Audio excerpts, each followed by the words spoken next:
Hey, love. Welcome back to another episode of Rollerset to Mindset. I'm your host, Angela B. Fuller, master hairstylist turned certified life coach. Today, I am so excited about this episode because today is First Sunday.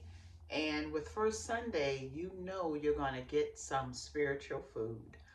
But before we dive in, you know I have a pop question for you. And that pop question is, do you understand the power of yes? Not the power of no, not the power of maybe, but the power of yes.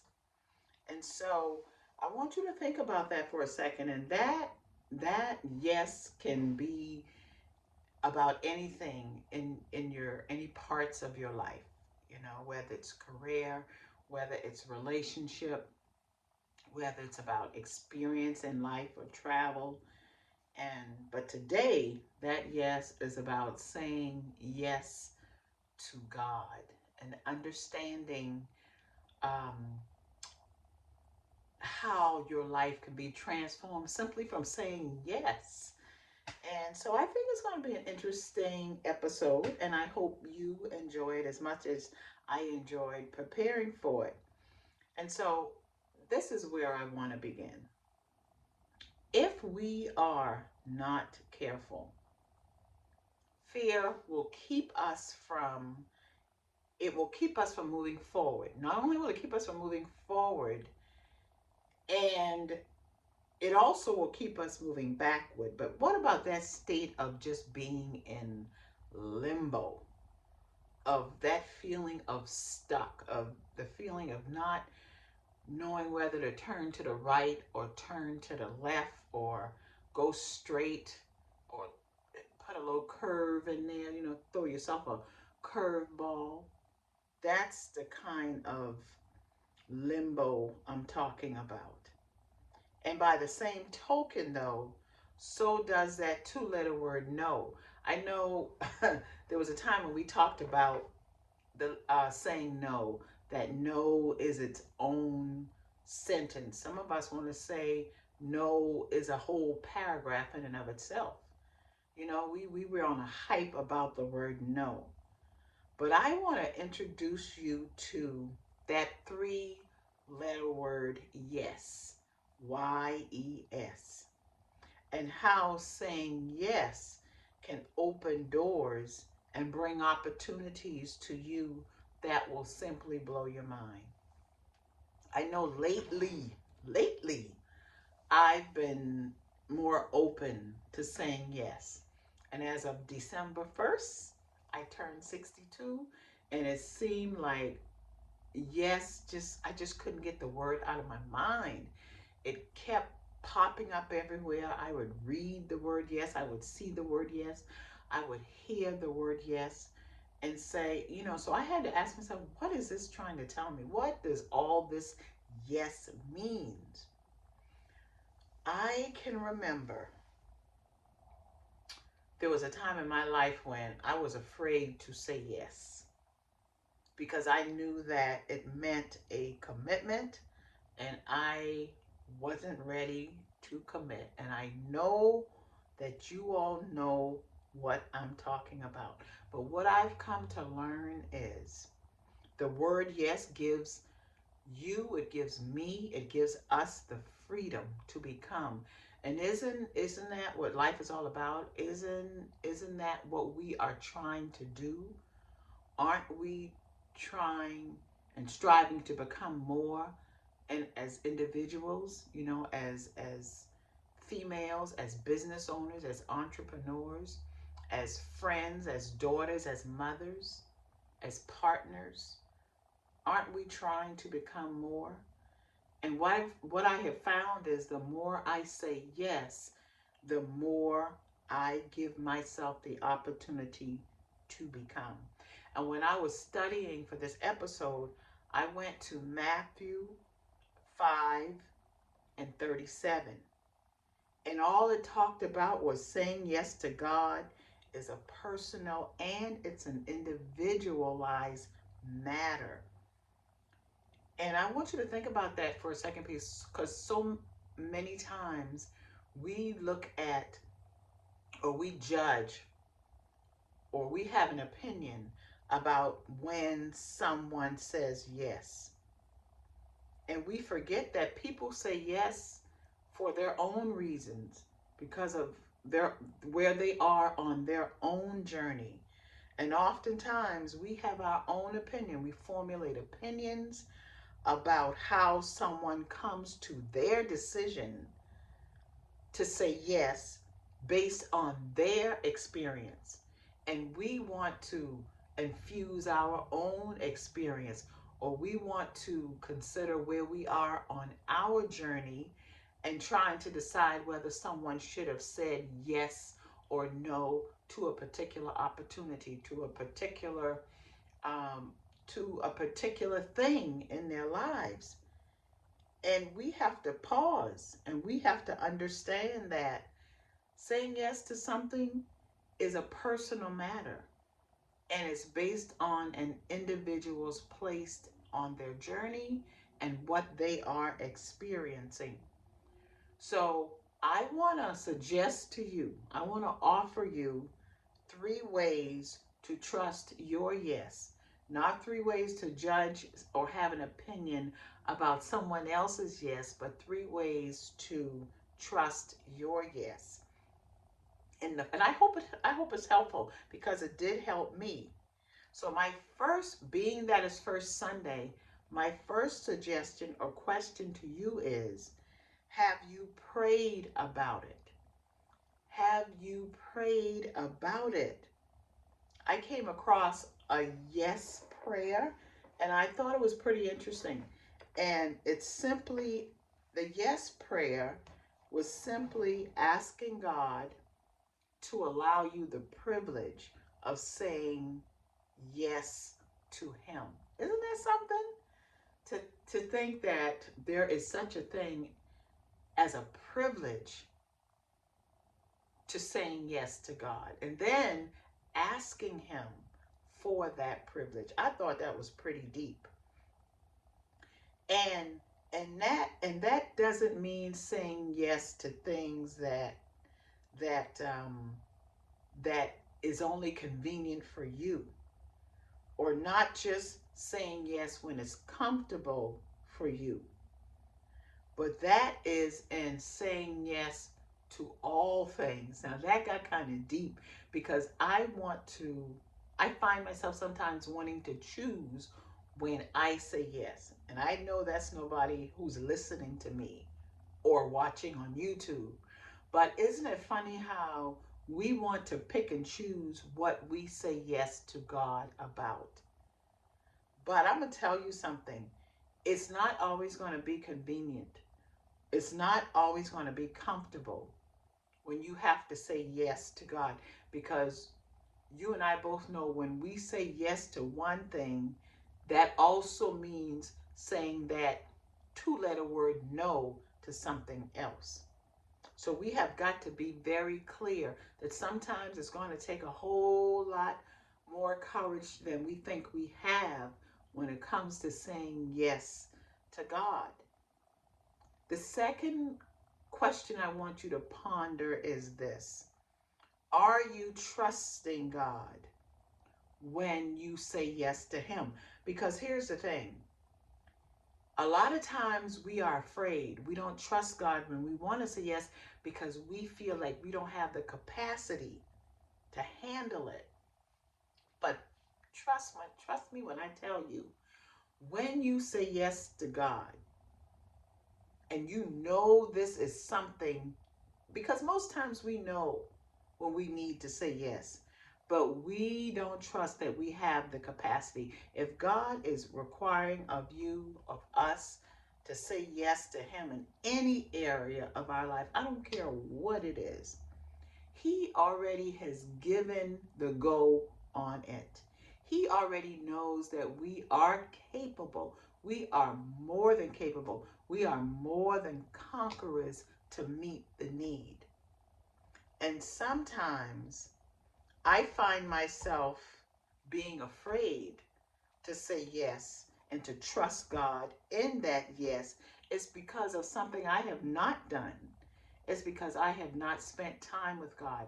It's because I have not nurtured the relationship that I have with God. I know, we sometimes want to deal with God like we deal with our girlfriend or our sister or our coworker. You know how we always say, "Oh, we are good friends. Oh, that's my best friend." And we want to say, "Oh, she's a friend for real because I don't have to see her every day, or I don't have to talk to her every day." And when we do get together, it's like we just talked yesterday. But that's not how it works with our Almighty. We have to spend time with God.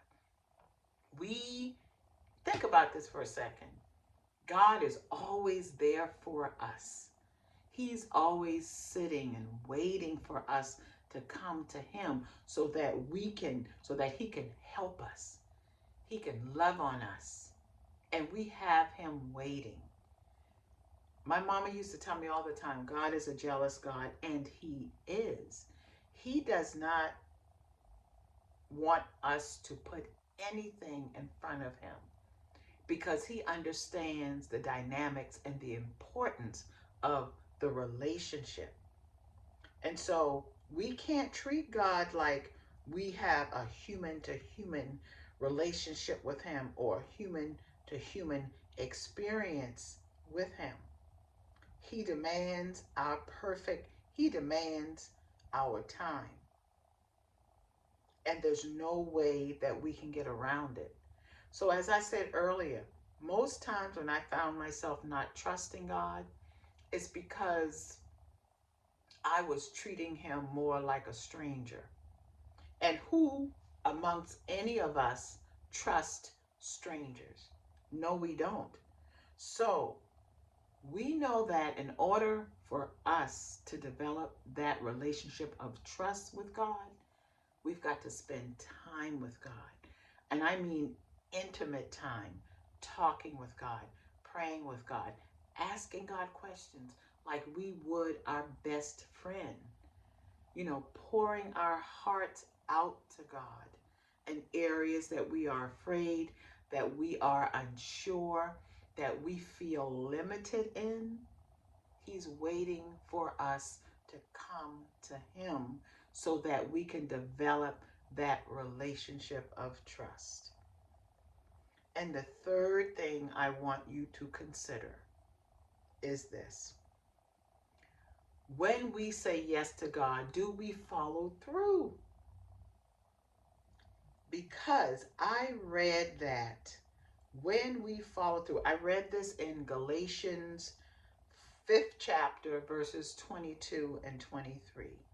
When we follow through with our yes, we receive so many beautiful patterns of behavior. We receive the fruits. When we follow through, there's certain fruits that produces itself, that shows up. The fruits of love, joy, and peace. That peace that passes under how does it go? The peace that passes understanding. That joy that just doesn't leave. That joy that sometimes make a person want to look at you and say, "Why don't you just go sit down somewhere?" But at the same time, they still want to be in your presence because it's a different kind of happiness.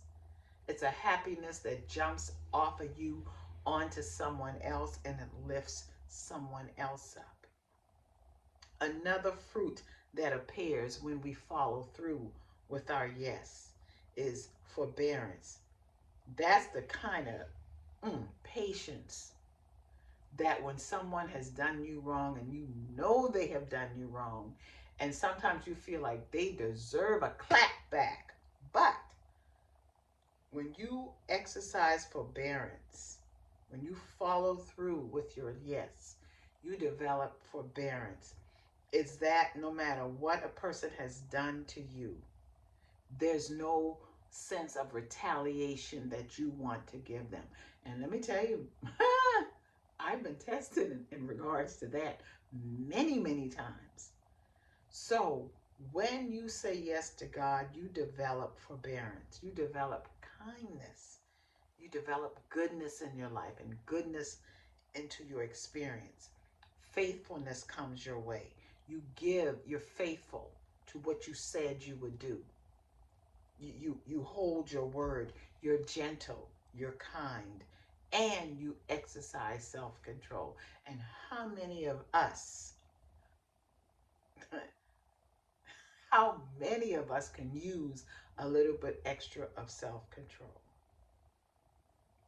Matthew 13 and 23 tells us that seed falling on good ground when helps us to understand a few things. When you hear your yes, when you obey your yes, there's no decay. Whatever seed you plant is going to grow and bear fruit. It doesn't die. You experience fertility in your life. You experience vitality in your life and in your business and in your relationships, in your home. You receive a feeling of youthfulness, a feeling of abundance, a feeling of it just can't get any better than this. Those are the things that you experience when you follow through with the yes that you and God had agreed upon. Okay? So let's kind of wrap this up a little bit. When you say yes to God, expect joy, expect peace, but also you have to accept acceptance of letting go. You know what I mean? You have to grab hold of what God has for you, and then you have to release or let go the things that stood in your way. And each of us know what those things are that we have to let go so that we can grab hold of what God has for us. Because it is definitely going to cost us something. Oh, it's going to cost us something. I was reading in Isaiah 22nd chapter, the 22nd verse. It was talking about uh, that when you say yes to God, we are given the keys to the house of David. And what does that mean? That means partnership. That means doing well. That means spiritual growth. That means abundance. And through that, it allows us to overcome our obstacles. It allows us to overcome our fears. It allows us to overcome our limiting beliefs.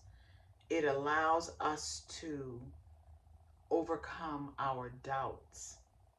No matter what we face, we triumph. We come out the victor. And I know in the beginning I felt like, man, this is just too good to be true. There's no way by me simply saying yes to God that I experience all of this goodness. You mean to tell me I get the keys to the house of David? That means I could desire a thing and I could be rest assured that that thing will come when I say yes to God, when I understand God's assignment on my life and I follow through. I spend time with Him so that I know beyond a shadow of a doubt of what He wants me to do, that He parts the Red Sea for me. All of that happens by simply saying yes. So why not say yes? Because when we say yes, we have authority over things. We have this thing called kingdom authority and kingdom abilities. Simply because we submitted to God through our yes. But understand that our authority is not our own authority. Our authority comes from who God is in us. So why not at least try to see if his word is true? I know I've decided that I'm gonna see if his word is true. Because all it's costing me is spending time with God, getting to know God, understanding his assignment on my life, and following through on it. I can't beat that with a 10-foot pole.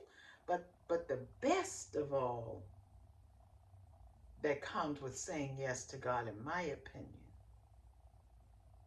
is to not only creating the opportunities for myself, but it allows me to see lives of other people change. Just like I'm saying yes through this podcast, in this episode, I'm saying yes to God. And this is scary for me. Sometimes I wonder, who is this, me? But I'm saying yes. I'm not afraid. I don't care about what people think. I don't care about how individuals may have thought that they knew me, or they're saying, where's this Angie coming from? I'm saying yes. I'm saying, and that means I'm saying no to some things, most things, and I'm saying yes to unknowns. And I believe that through this podcast, through this episode, through this message, I'm seeing lives change, because folks have told me my messages, my episodes have made a difference in their lives, that they look forward to it. I'm seeing lives change. I'm seeing people restored. I'm seeing certain addictions being questioned, certain addictions being destroyed. Food addictions, gossip addictions, fearful addictions, unlimited belief addictions. Addictions don't necessarily have to be substances, illegal substances. Addictions could be whatever that you're holding on to that's holding you back from living your life to the fullest. So, yes, this is the good part of saying yes to God for me, being able to see other people's lives change and being able to see impact in other people's lives, which leads to transformation, which leads to the renewing of their minds. That's powerful for me. Simply from me saying yes, simply from me showing courage to open my mouth and speaking, speak from my heart, speaking from God's word. I'm grateful for the opportunity, because my thing is this: if I could help just one person, I know that's like throwing one pebble in a lake and watching that one pebble create a ripple effect, creating smaller waves in that lake, changing that lake forever. That's just so powerful, you know? And we as beauty industry professionals, think about how we change, the impact we have on the women that we serve. So my message, you're receiving my message as a beauty industry professional. You're also receiving my message as an individual, a woman that we serve. My message you're going to share with someone else. And so not you're changing the lives of someone else. I'm changing a life. The person hearing the message is changing a life, and the person that have heard the message is carrying the message and changing a life. Ooh, that excites me. And I really hope that it excites you. And if it does, I'm going to ask that you share this message out to someone who you think could benefit from it. And tag me at Angela B. Fuller when you do so, because you know what? I enjoy the inspiration too, and it gives me the courage. It inspires me to keep going when I feel like I can't. Okay?